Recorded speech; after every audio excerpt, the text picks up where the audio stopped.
The platform was full of strangers and stories, blurred faces rushing past under flickering lights, heels tapping, wheels dragging over old tile. A voice crackled overhead announcing a delay. No one listened. But she stood still. Her fingers gripped the handle of a small silver suitcase, scuffed at the corners, the zipper missing one tooth. Her knuckles were pale, bloodless. A red scarf fluttered against her wrist, caught in the wind curling down the open tunnel. It was knotted loosely, like something forgotten and remembered all at once. She didn't blink as the train pulled in, brakes shrieking, air whooshing against her skin. Her eyes, dark, unwavering, searched every window that blurred past. She wasn't waiting for anyone. Not really. But she was watching. For what? She wasn't sure. A couple nearby laughed, breathless from running, arms tangled. A boy dropped his phone and cursed softly.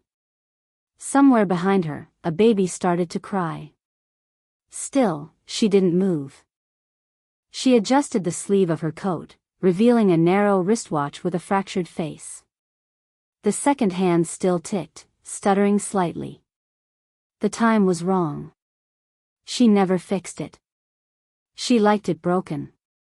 Honest. Her thoughts ran quiet, but sharp. She's speaking on a panel today, she remembered. Young innovators under 30. The ad had flooded her feed. Her sister's face, smiling too wide, wearing the earrings she used to borrow without asking. And beneath her name, the title, Founder. Visionary. Inventor. The girl inhaled. Slow. A sliver of cold air pierced her lungs, burned a little. She could still smell solder and scorched plastic, the scent of the nights she never slept. The days she lived in diagrams. In silence. In prototypes that blinked back at her with red eyes like small beasts. She blinked, finally. The scarf twisted again, brushing the cracked glass of the watch. A match, somehow, two broken things still holding on. The doors hissed open. People pushed in and out. She didn't step forward. Not yet. She reached into the pocket of her coat and touched the edge of the folded paper tucked inside. The patent confirmation. Her name alone on it. She hadn't shown it to anyone. Not yet. Her throat felt tight. Not like crying. Something else. She thought of the sound her sister's voice would make when she opened the letter. Thought of the pause before she'd speak. If she would speak. The girl's lips parted, then closed. Another train thundered in the opposite direction. The wind caught her scarf again and lifted it high before letting it fall. She tightened her grip on the suitcase. And waited. Just a little longer. She stood beside a vending machine now, half in shadow, the red scarf curled around her neck like a secret. The suitcase rested by her foot, catching the golden sheen of the station lights. People passed in waves, reuniting, rushing, laughing. A boy ran into his father's arms, giggling breathlessly. A girl with tear-streaked cheeks embraced her grandmother like she hadn't seen her in years. But no one came for her. No one ever did. She ran her thumb along the handle of the suitcase, tracing the old sticker still half stuck on the side. Science Camp 2012. It was her first one, the summer she built a solar-powered fan that worked for all of 7 minutes but made her heart beat like she had discovered flight. Her father had given her the suitcase then, second-hand and still smelling faintly of metal and rain. Fill it with something that matters, he'd said, ruffling her hair. Not clothes. Ideas. He died 6 months later. She still remembered sitting on the floor of her room, tinkering with wires while her sister laughed downstairs, fluent in charm, fluent in people. The kind of brilliance that sparkled in rooms she barely entered. While she, the girl in the station now, built her world out of silent nights, battery cells, and burns no one saw. They used to share everything. Until they didn't. A low cough pulled her attention. A man in a gray coat stood a few feet away, watching her, not rudely, not warmly. Just, studying. His suitcase was newer, sleeker. His eyes unreadable. She glanced away quickly. Her scarf slipped down her shoulder. The cracked watch glinted. "You should let it go," her roommate had said when she first mentioned the lawsuit. "She's your sister. But blood isn't a shield. Not when it's used to silence you." She clenched her hand.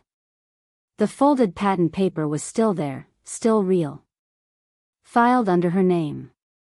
Months of skipped meals and odd jobs to afford the lawyer.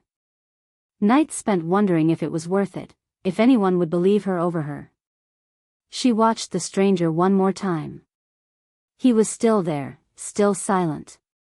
Why did he feel like a pause in her story? The departure board blinked. Her train was late. A phone rang nearby. She didn't answer hers. The scarf slipped again. This time she let it fall. The man glanced at it but didn't move. She leaned down, picked it up slowly, fingers trembling just slightly, then looked up. The man smiled, soft and brief, like he recognized something he couldn't name. She hesitated. Not because of him. Because this was the first moment she let herself feel it, not anger, not revenge. But the edge of something bigger. And she wasn't sure what came next. The train hadn't come, and neither had the rain, yet the clouds above the station's skylights pressed low and heavy, like grief waiting to break. A rumble of thunder curled through the rafters, distant but real. She shifted the suitcase closer, not because anyone threatened it, but because it was all she had left to protect. The man hadn't moved. He leaned now against the cold pillar, one foot crossed over the other, head bowed. His shoes were scuffed, the laces fraying. Not fashionably worn, just worn out. Like he hadn't stopped walking for years.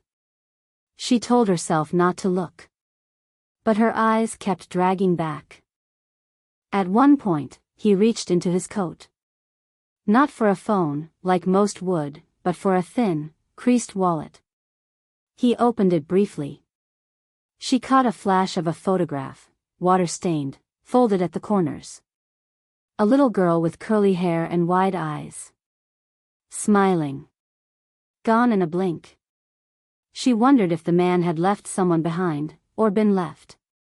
The line between the two was always thinner than it looked.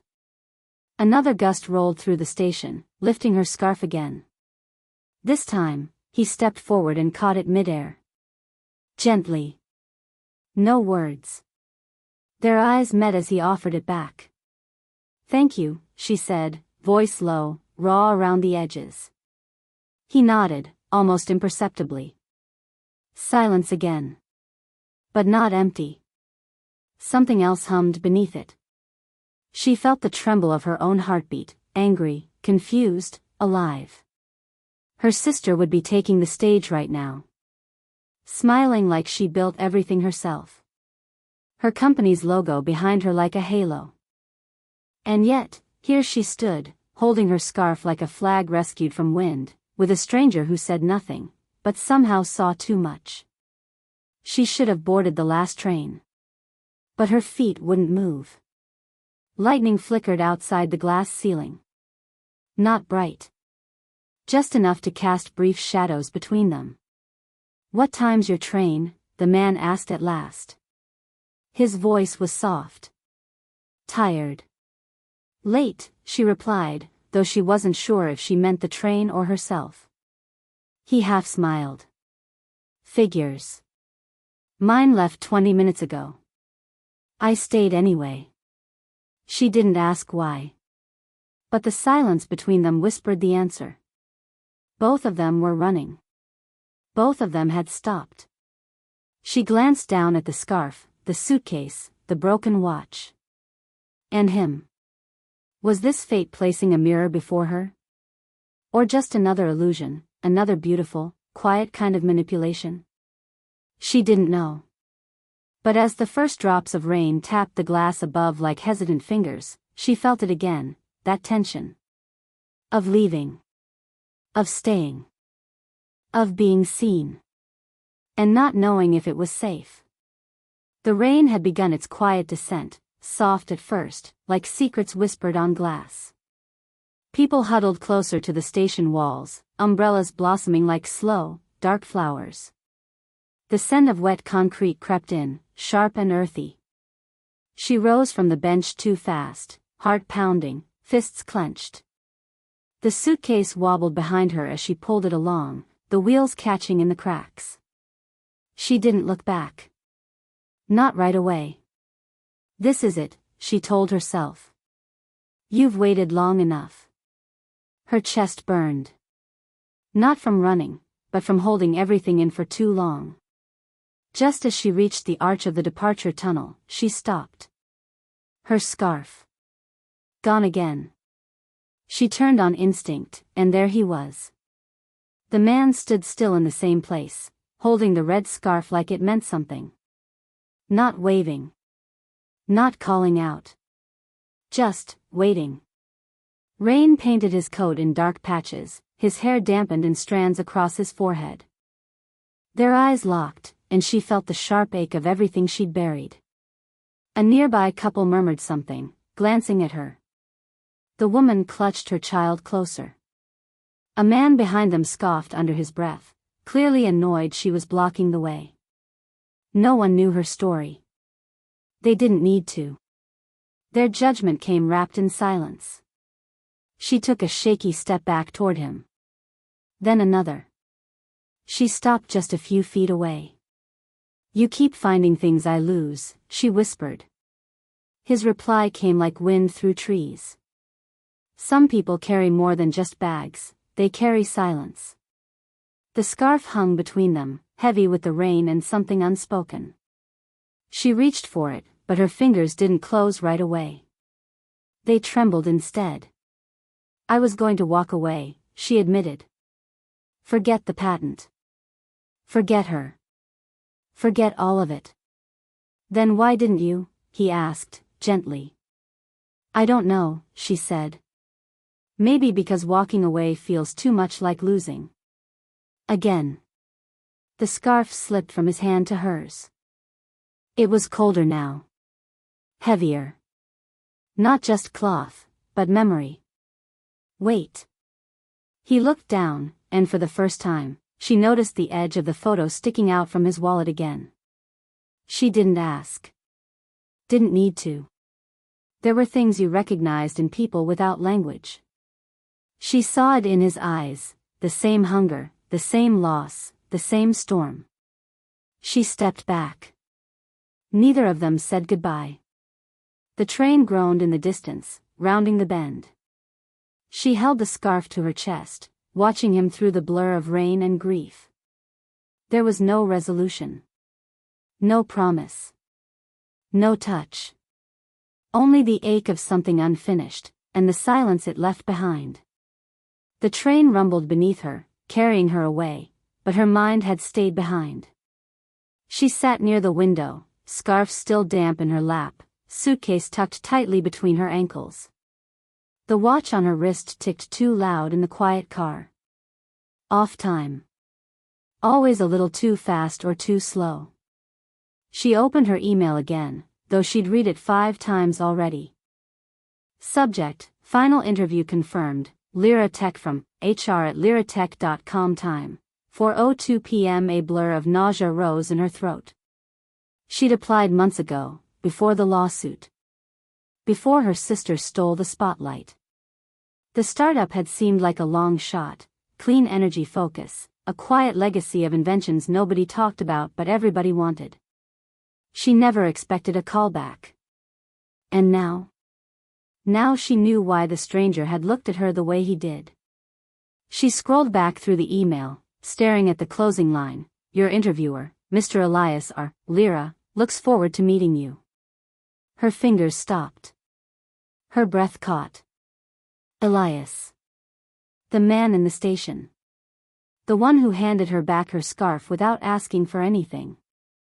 Who had stayed behind even after his train left? Who said, "Some people carry more than just bags, they carry silence"? She clutched the scarf tighter. She looked down, and then she saw it.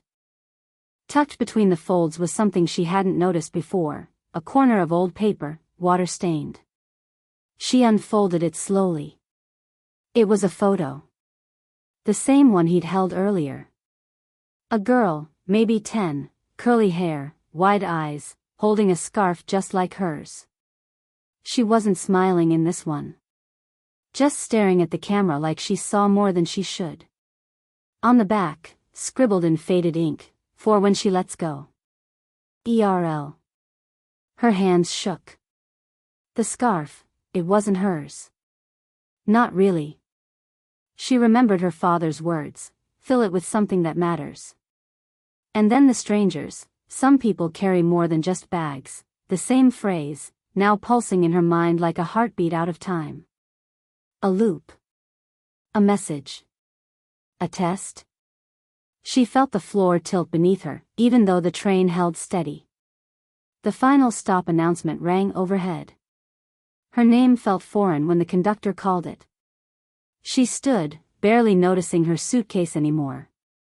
The scarf was clutched to her chest now, not like a shield, more like a key. She stepped off the train. Across the street stood the Lyra Tech building, quiet glass, stormlit. She walked through its doors without hesitation. Not because she knew what would happen, but because there was no turning back. Not anymore. The same station lights flickered overhead. But this time, she wasn't watching. She was being watched. Glass doors slid shut behind her as she stepped into Lyra Tech's executive floor, quiet, cold, sterile. A receptionist nodded wordlessly and motioned her toward the end of the hallway. She gripped her suitcase, scarf looped tightly around her wrist like it might unravel if she let it go. Her reflection followed her in the polished floor, thinner somehow, older than she remembered. The door was already open. He sat at a wide desk, a single photo frame turned face down beside a half-full glass of water. Elias looked up slowly. The same eyes. Same silence. "You came," he said. She swallowed. "You knew who I was." "At the station." "I did." "Why not say something?" He leaned back, studying her, not unkindly, but like a man listening to an echo he hadn't heard in years. "You reminded me of her," he said softly. "My daughter. She used to chase storms, too." The scarf trembled in her fingers. She stepped forward and laid it on the table. "I think this was hers." He nodded once. "She wore it the day she pitched her first idea. No one listened. They said she wasn't polished enough. Not ready. She died before they could realize they were wrong." The weight in the room shifted. Not heavy. Sacred. "I wasn't planning to hire anyone this week," he continued. "But then you showed up, carrying silence like she used to." Her voice cracked. "So you're hiring me out of pity?" "No," he said, quiet but firm. "Because you made something worth stealing. And then had the courage to take it back. I don't hire for innovation. I hire for survival." She exhaled, a sound between disbelief and release. "But there's a condition," he added. Her spine straightened. "What kind?" "You'll never mention your sister in this space. You'll never wear her name like a wound." He paused. "And you'll mentor the next girl who walks in alone." She hesitated. And then nodded. "I accept." She turned to leave, but stopped. Her suitcase waited by the door, silent, dented, still carrying the weight of old dreams. Without thinking, she unzipped it. She reached in and pulled out her watch, the cracked one, the one that never kept time right. And placed it gently beside the scarf. "You said your daughter chased storms," she said, facing him again. This kept me in mine. But I don't need it anymore. A faint smile ghosted his lips. She walked out with empty hands, but something inside her had shifted, made room. Outside, thunder rumbled again. She paused once more at the same vending machine where it all began. But now she wasn't waiting. She was becoming. And as the sky opened with quiet rain, she whispered to no one, "Not every stranger you help is meant to stay, but some leave you changed forever." Weeks later, the hallway light flickered above her door, casting long shadows on the quiet floor. She walked slowly, not from exhaustion, but from something gentler, like reverence for a life she had finally begun to claim. Her key turned in the lock. The apartment smelled faintly of solder and lemon tea. The table still held her scattered notes, her quiet blueprints, nothing revolutionary, nothing anyone would steal this time. And yet, everything felt different. She slipped off her coat and crossed to the small drawer near her bed. Inside, the cracked watch lay beneath the red scarf, both folded like stories paused, not forgotten, not discarded, but complete. They no longer ticked or twisted in wind. They simply were. She closed the drawer without hesitation. Outside her window, the city breathed, car horns soft in the distance, wind whispering through power lines like a lullaby for the wide awake. She stood at the glass, arms crossed lightly, watching the life she had once only circled from the edges. Somewhere, her sister was still shining, on screens, in interviews, wearing a crown she hadn't earned. But that no longer scorched her. It didn't soothe either. It simply didn't matter. The lawsuit had settled quietly. The company was restructuring. Her name now appeared in patents that mattered. Small justice. Quiet thunder. At Lyra Tech, people still looked at her curiously, some with wonder, some with caution. But no one looked through her anymore. She had begun mentoring a girl named Raya, 15, brilliant, scared to speak too loudly in rooms filled with men. The first time Raya presented an idea, she had stammered and looked at the floor. The girl had knelt beside her after and whispered, "I thought I'd sound more like you." She had smiled and replied, "You sound exactly like me. That's why it's working." Now, standing in her own quiet, she remembered another line, soft, barely breath from Elias during a meeting, almost like an afterthought.